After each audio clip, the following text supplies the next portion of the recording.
Hello, this is Red Chaos, and I'm reviewing My Hero Academy, episode 9 of season 4. This episode is really a Kirishima-based episode here. It's another character drive, and it starts off with Sun Eater passing out due to the fight that we saw in the last episode. After the heroes go further inside of the wall, they realize that the walls are no longer contorting. They figure that the person that was doing that is now mainly going after the cops rather than going after the heroes, or think that he has broken his limit. It moves on to a scene with Bubble Girl as they talk to some of the villains that they captured in the earlier episodes, and they explain the internal strife going on inside of the Yakuza. There's a bit of a generational gap going on, as Overhaul is of the newer mindset that the Yakuza could basically be built just like the villains organization, while the older Yakuza like the older ways. And you can sense that there's also a bit of a loyalty gap as well, as not everybody has complete loyalty to Overhaul, as their loyalty, as far as working with the Yakuza, goes more towards his father, which is built much more on the old ways rather than the new ways that Overhaul likes to bring up. I like that idea. I like the fact that there is a bit of a gap between the old and the new, especially in a world full of quirks. They're bringing in the fact that the Yakuza was essentially dying under the old ways, and that you also have Overhaul that's almost trying to save the Yakuza by bringing in the new ways.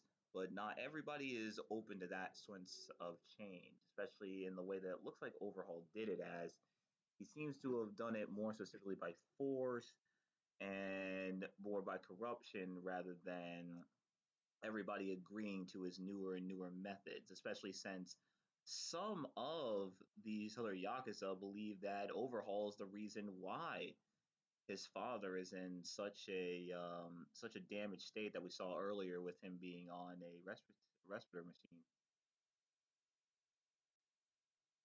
We move on to the next scene where an unknown villain at the time is mad that those three lost, saying that they would be considered trash, but they were supposed to be strong.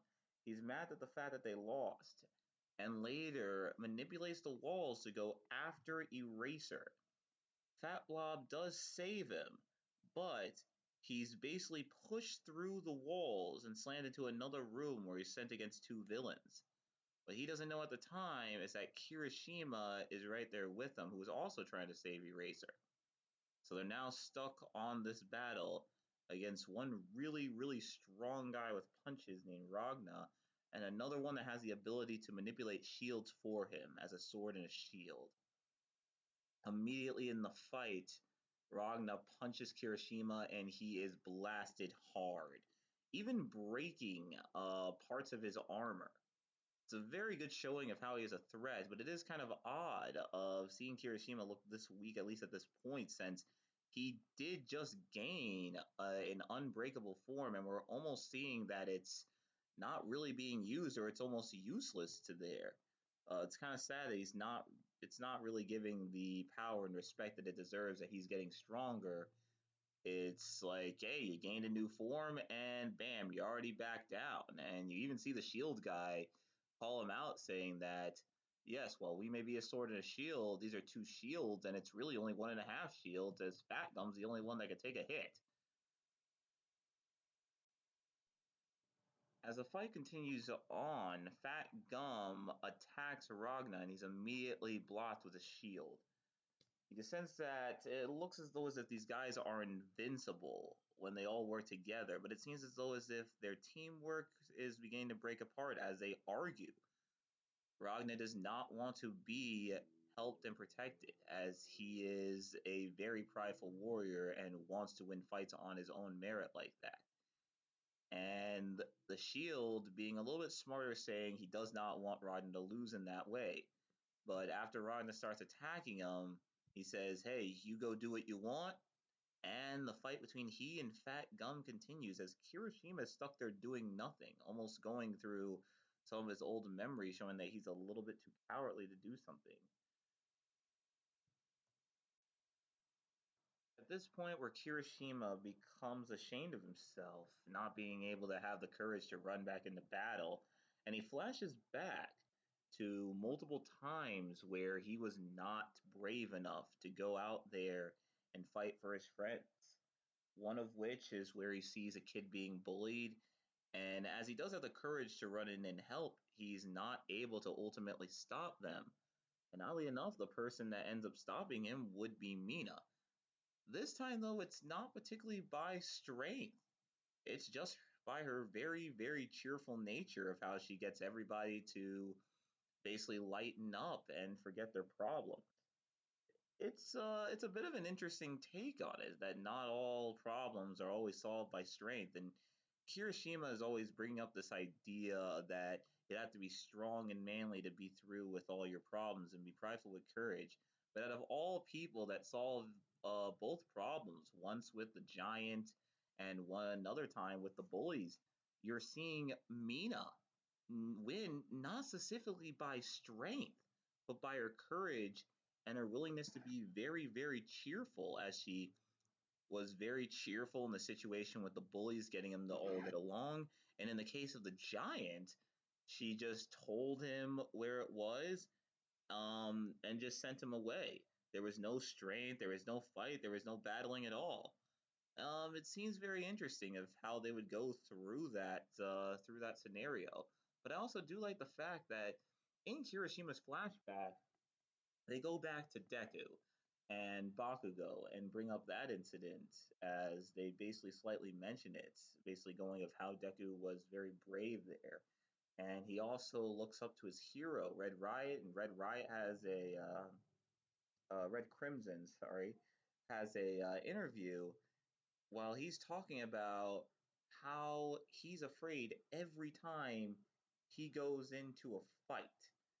And it really shows that he should not be afraid of trying to go in there and make a hero. It actually talks about how Crimson actually failed to save someone and they died due to his failure to run in, and how he was more afraid of that rather than his own death. Bring in a nice sense of what it really means to be a hero. Rather, it's not always strength. And it's not always this, you got to be the strongest, you got to be the fastest, you always got to be the best. But it's more of you have to be willing to go in and be brave enough to take action rather than sit there and let your friends get hurt. I really like that. I really like that idea where it's coming from Kirishima as it's really starting to grow more into his hero's path rather than just strength.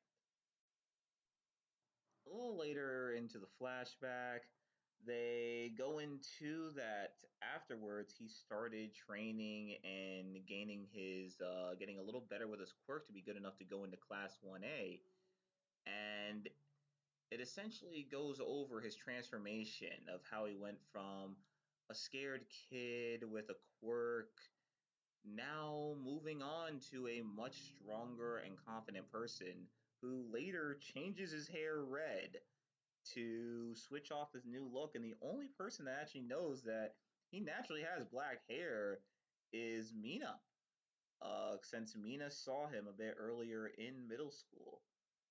And it goes through his entire life story of how he went from there into class 1A. Do you like the idea that it shows every single part of that throughout the flashback and you know of exactly where it comes from? After the flashback, Kirishima runs up and starts blocking for Fat Gum. During the time, it's been exposed that Fat Gum has been basically using the My Hero Academy's version of the Pokemon move Bide. And for those that don't know, Bide is a move where you sit there and do nothing for basically about 2 or 3 turns while an opponent does basically whatever attack they want. But once those few turns end, they essentially hit you with twice the power that you did onto them earlier. And afterwards, during that time, while Kirishima's blocking, Fat Gum gets a free shot on Ragna as well as the shield guy, breaking the Shield versus Shield, and defeating him, ending the episode. As far as this episode goes, I'd say it's 50-50. I do like the idea that it goes through Kirishima's past. It goes through his school life, goes through the fact that he was cowardly and he was not always strong enough to solve the issues. It also goes through the fact that he was very well inspired in almost the same way that Deku was by his hero. Yet this one seems to be a little bit more in a different way, as Deku really had no quirk, while Kirishima, he basically worked and continued to practice on his quirk. But the sad part is, though, is that Kirishima looks incredibly weak in this fight. He gets an unbreakable form which looks very strong, and you'd feel as if that he's truly getting better. He's breaking the gap, he's closening it up between him and the big three of the school. In this fight, he looks absolutely weak. If you go through a review of the fight, all he does is run in, get punched as his shield breaks, and this is after he's been given this new unbreakable form. He just gets it, and they don't really do anything with it. He just you'd almost feel like it didn't even exist in this fight, which is sad. But he just stands there, runs in, takes another block for Fat Gum to perform more of the offense. And it shows a nice character trait that he's willing to run into the fight, but I feel that he just looks unbelievably weak at the time, and I just don't think that's very good for the character moving forward, especially as the show continues to go on and on and on. Power is going to mean more and more, and him not using some of his newer abilities to the finest, or it not making an impact in later fights, I feel will only hurt him later on. Well, this is Red Chaos out, and I'll be back to review episode 10.